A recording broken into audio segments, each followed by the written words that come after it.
sound to mind. Introducing the Giant and His Treasured Garden, based on Oscar Wilde.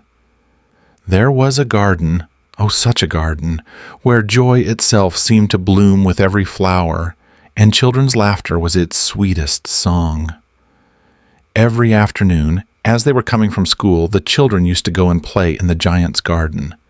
It was a large, lovely garden with soft green grass. Here and there, over the grass, stood beautiful flowers like stars, and there were 12 peach trees that, in the springtime, broke out into delicate blossoms of pink and pearl, and in the autumn bore rich fruit. The birds sat on the trees and sang so sweetly that the children used to stop their games in order to listen to them.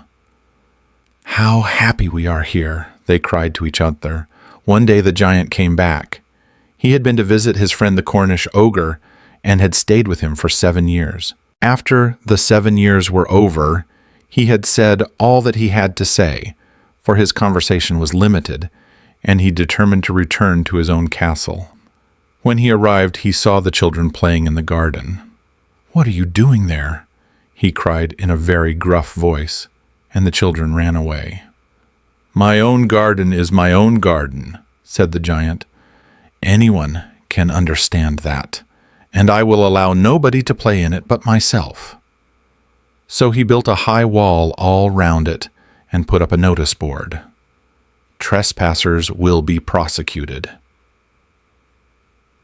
He was a very selfish giant. The poor children had now nowhere to play. They tried to play on the road, but the road was very dusty and full of hard stones, and they did not like it. They used to wander round the high wall when their lessons were over and talk about the beautiful garden inside. "How happy we were there," they said to each other. Then the spring came, and all over the country there were little blossoms and little birds. Only in the garden of the selfish giant it was still winter. The birds did not care to sing in it, as there were no children, and the trees forgot to blossom. Once a beautiful flower put its head out from the grass, but when it saw the notice board, it was so sorry for the children that it slipped back into the ground again and went off to sleep. The only people who were pleased were the snow and the frost. "Spring has forgotten this garden," they cried, "so we will live here all the year round." The snow covered up the grass with her great white cloak, and the frost painted all the trees silver. Then they invited the north wind to stay with them, and he came. He was wrapped in furs, and he roared all day about the garden and blew the chimney pots down. "This is a delightful spot," he said. "We must ask the hail on a visit." So the hail came. Every day for 3 hours he rattled on the roof of the castle till he broke most of the slates, and then he ran round and round the garden as fast as he could go. He was dressed in gray, and his breath was like ice. "I cannot understand why the spring is so late in coming," said the selfish giant, as he sat at the window and looked out at his cold white garden. "I hope there will be a change in the weather." But the spring never came, nor the summer. The autumn gave golden fruit to every garden, but to the giant's garden she gave none. "He is too selfish," she said. So it was always winter there, and the north wind, and the hail, and the frost, and the snow danced about through the trees. One morning the giant was lying awake in bed when he heard some lovely music. It sounded so sweet to his ears that he thought it must be the king's musicians passing by. It was really only a little linnet singing outside his window, but it was so long since he had heard a bird sing in his garden that it seemed to him to be the most beautiful music in the world. Then the hail stopped dancing over his head, and the north wind ceased roaring, and a delicious perfume came to him through the open casement. "I believe the spring has come at last," said the giant, and he jumped out of bed and looked out. What did he see? He saw a most wonderful sight.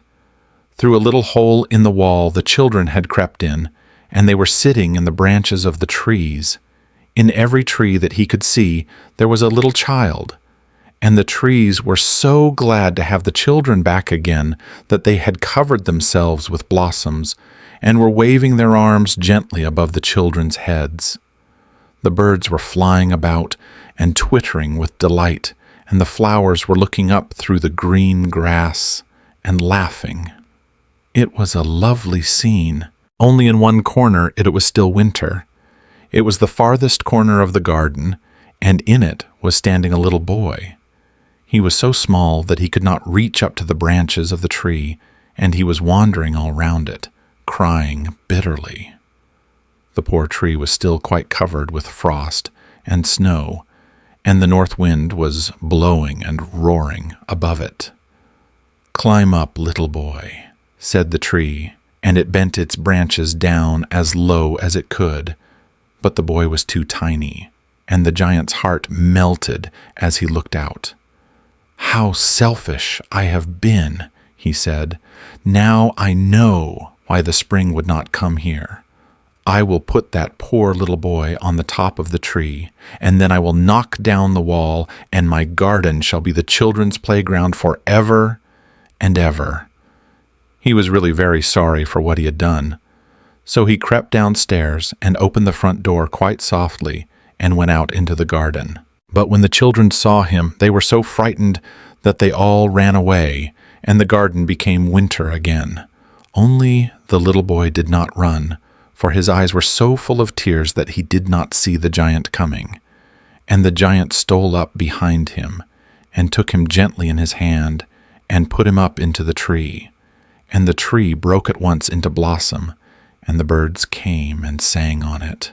And the little boy stretched out his 2 arms and flung them round the giant's neck and kissed him. And the other children, when they saw that the giant was not wicked any longer, came running back, and with them came the spring. "It is your garden now, little children," said the giant, and he took a great axe and knocked down the wall.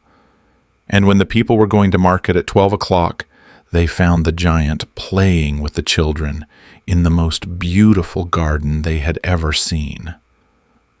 All day long they played, and in the evening they came to the giant to bid him goodbye.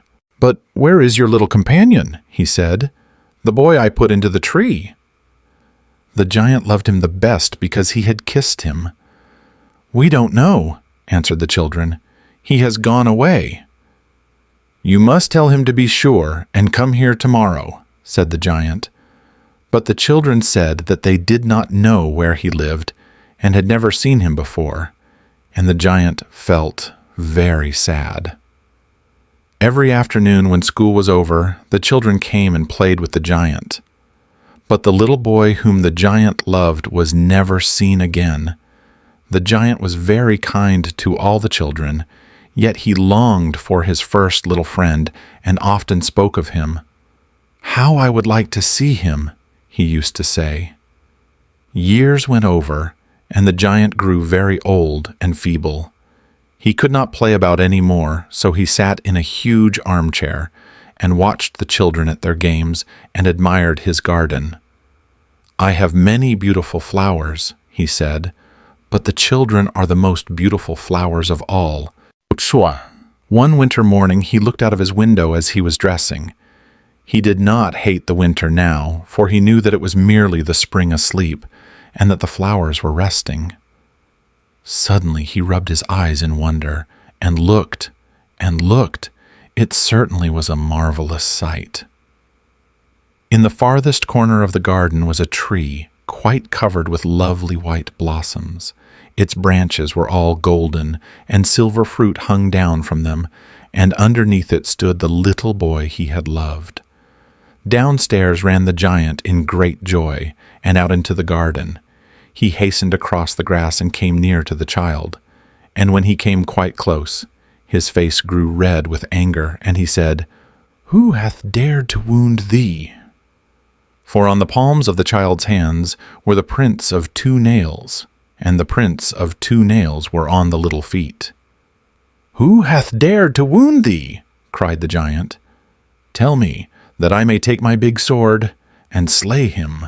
"Nay," answered the child, "but these are the wounds of love." "Who art thou?" said the giant, and a strange awe fell on him, and he knelt before the little child. And the child smiled on the giant, and said to him, "You let me play once in your garden. Today you shall come with me to my garden, which is paradise."